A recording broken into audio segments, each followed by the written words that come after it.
Story number 1. The road stretched endlessly ahead as I navigated my way across state lines, my journey illuminated by the glow of the dashboard and the full moon above.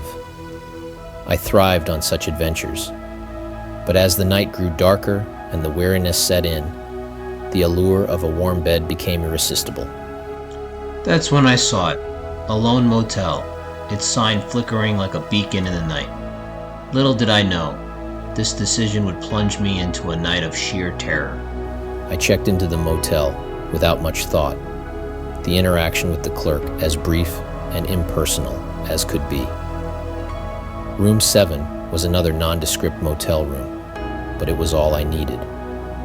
Or so I thought until the dead of night, when the sound of deliberate footsteps approached my door, stopping just outside. A sense of unease washed over me, growing into dread as a shadow loomed at the foot of my door, knocking softly at first, then with increasing urgency. I remained silent, hoping the stranger would leave, but the knocking persisted. Gathering my courage, I called out, "Who's there?" No answer came, just more knocking. Heart pounding, I edged closer to the door, armed with the lamp from the bedside table as my only weapon.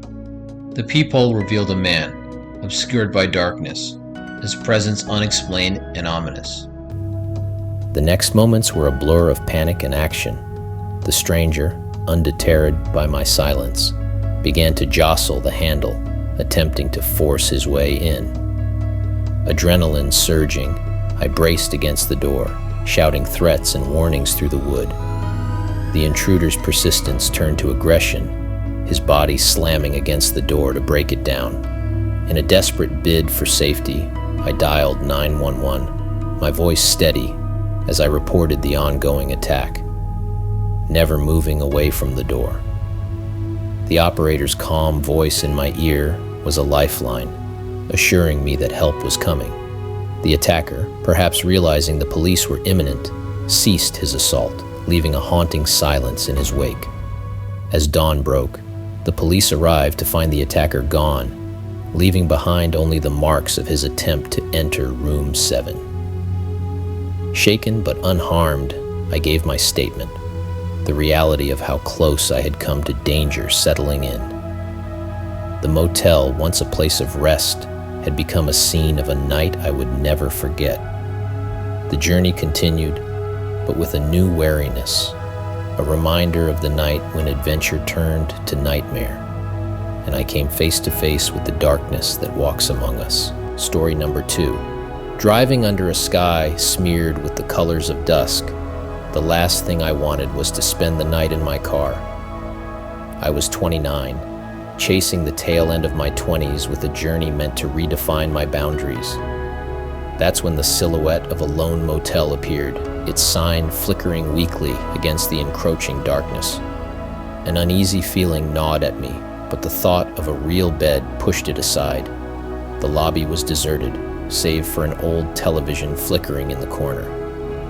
The night manager, a wiry man with a jittery demeanor, seemed almost surprised to have a guest.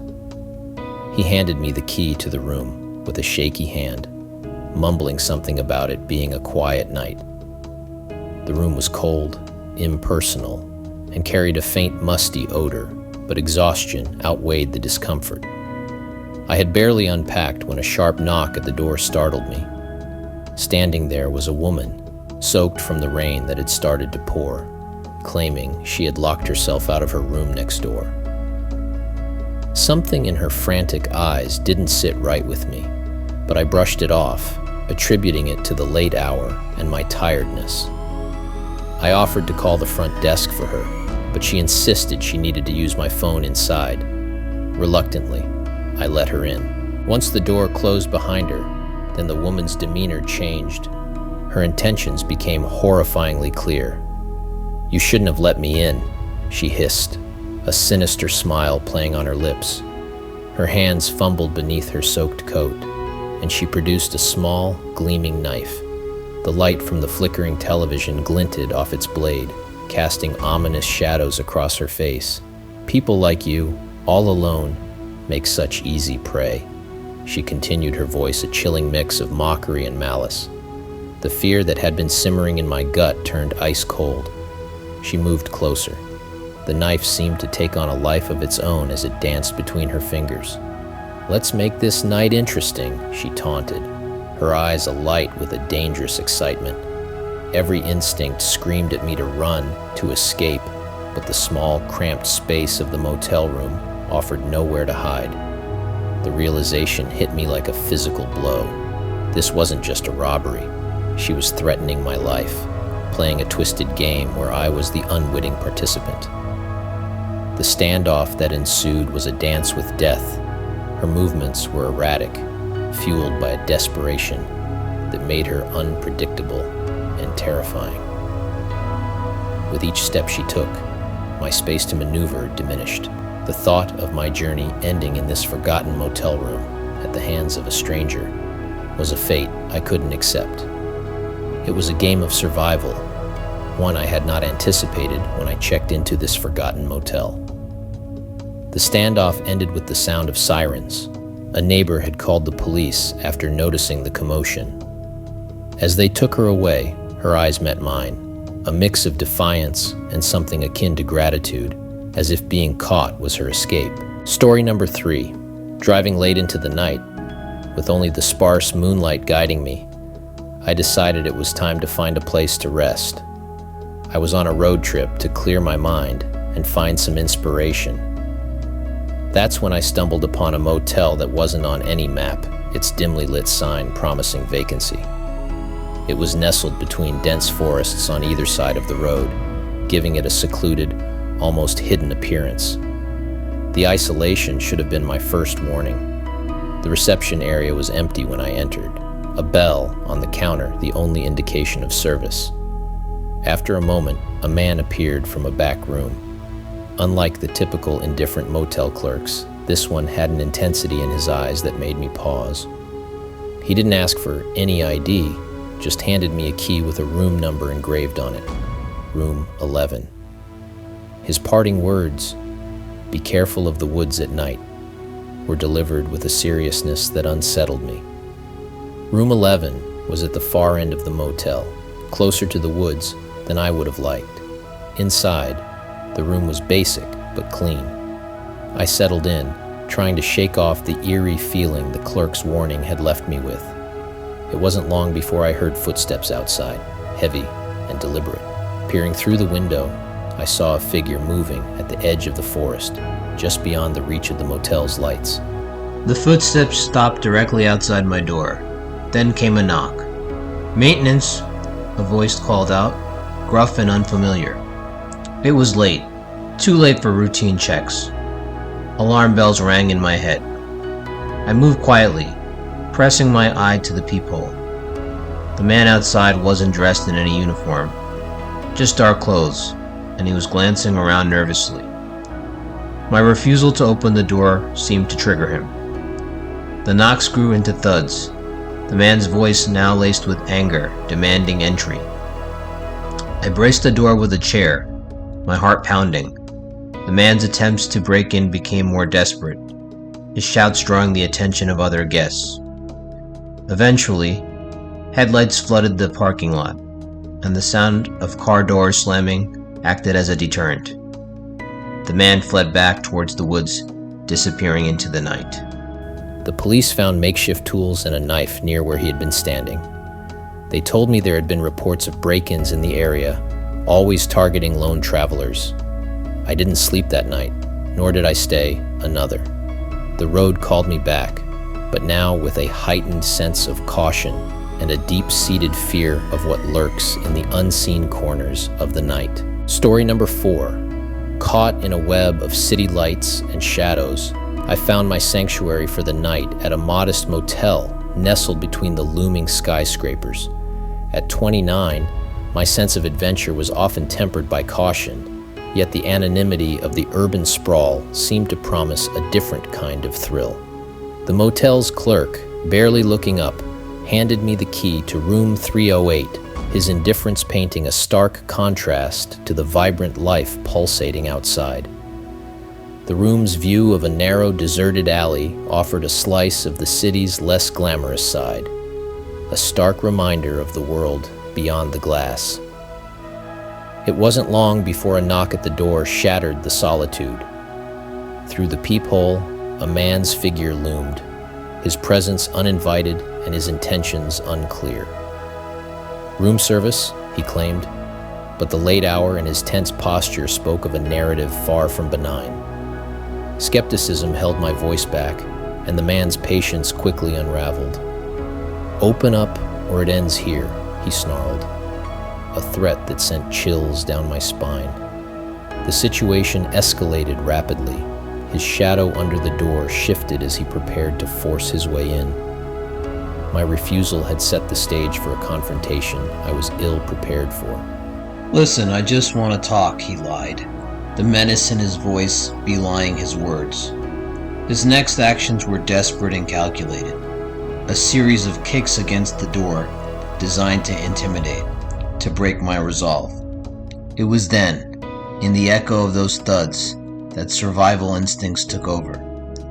Furniture against the door brought me precious seconds as I dialed 911, whispering my predicament to the dispatcher, the gravity of the situation leaving no room for doubt. The police arrived with urgency, their intervention swift, pulling the man away as he shouted obscenities and justifications. It was only in the aftermath, amid the relief and the adrenaline, that I learned the truth. My assailant had mistaken me for someone else, a target in a twisted plot for extortion gone awry within the city's underbelly. His desperation was not for me, but for the role he thought I played in his fractured world. The night's events left me with a newfound appreciation for the fragility of safety, the thin line between adventure and peril. The city, with all its faces and stories, had shown me its darkest, yet, in the response of those who came to my aid, it also revealed a resilience, a refusal to succumb to the shadows. Room 308 became more than just a number. It was a testament to survival, a reminder that even in the heart of the urban jungle, humanity's better angels often prevail. Story number 5. Exhausted after a relentless 10-hour drive, the allure of my bed was overshadowed by the immediate need for rest. The night had crept up on me, its darkness enveloping the road ahead. At 31, weariness was an old foe, but never had it pressed upon me with such weight. That's when the solitary light of a secluded motel caught my eye. Its vacancy signs a beacon for my weary soul. The place stood alone, its isolation stark against the backdrop of the night. As I checked in, the empty parking lot whispered a tale of solitude. Tonight, it seemed, I was the motel's sole guest.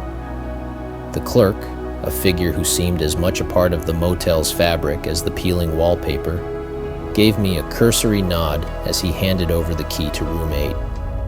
There was a fleeting look of communication between him and an obscured figure in the back room, a detail I would later recall with chilling clarity. The motel's silence was a heavy blanket, under which lay an unsettling calm. The room offered the promise of rest, a promise that would remain unfulfilled. No sooner had I settled into the dimly lit room than a knock shattered the silence. The door, I found, was the focal point of a man's silhouette, his intentions unclear. "Just need to check something," he claimed, his voice a poorly veiled mask of deceit. Instinct screamed a warning. There was no reason for checks at this hour, no reason for his presence. My refusal to open the door was met with frustration, then aggression, as the man outside resorted to violence, his body hurling against the door with alarming force. The ordeal that unfolded was a blur of fear and survival. Trapped, I was a prisoner of circumstance. It was a desperate struggle, the kind where the will to survive sharpens every sense. When the window shattered, it wasn't just the glass that broke, but the illusion of safety. The intruder's entrance was swift, his actions driven by a greed that had been orchestrated from within. The confrontation left me bloodied, my body adorned with the marks of the struggle, a testament to the night's terror.